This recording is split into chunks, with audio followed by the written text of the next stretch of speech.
宜安林美院结合台南市妇女联合会、甲日康黄金诸神爱心协会，长期举办寒暑假绿色学童营养午餐的资助计划，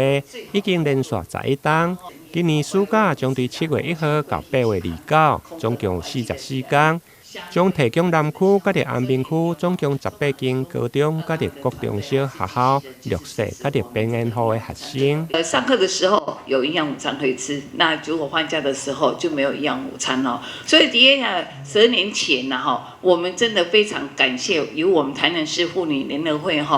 就是发起来。就是发起这个活动，关怀我们弱势学童在寒暑假这个部分哦，我们一起来做爱心便当。不过在整个过程中，我们能够这样子12年来始终如一哦，我们上破了关怀的心来照顾这些弱势的学童。今年的暑假40日，我们每天要供这个便当。我们不能就是我们也不能对有所闪失，而且我们要的是新鲜，所以我们在厂商的就是选择过程中，我们台南市妇女，然后包括我们康环金，他们都是做好很好的鞭策，要求我们就是如何去做，把这些好的厂商，然后把它提供这个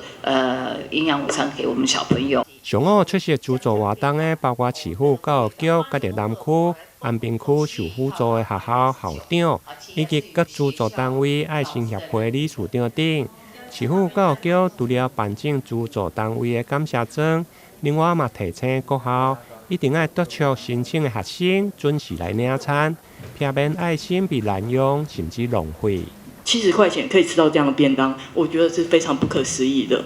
这是便当店他们付出了另外一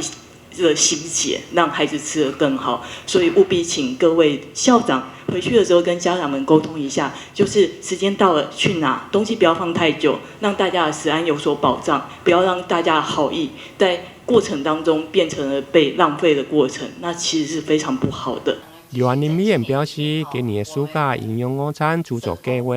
依照一个便当70块，一天396个，44天，总经费大约需要121万。今年除了台南妇女联合会、甲日康黄金诸神爱心协会以及中华九子诸神会资助，另外还有台南市小福诸神协会加入，以及多位善心人士甲日企业的小额捐赠。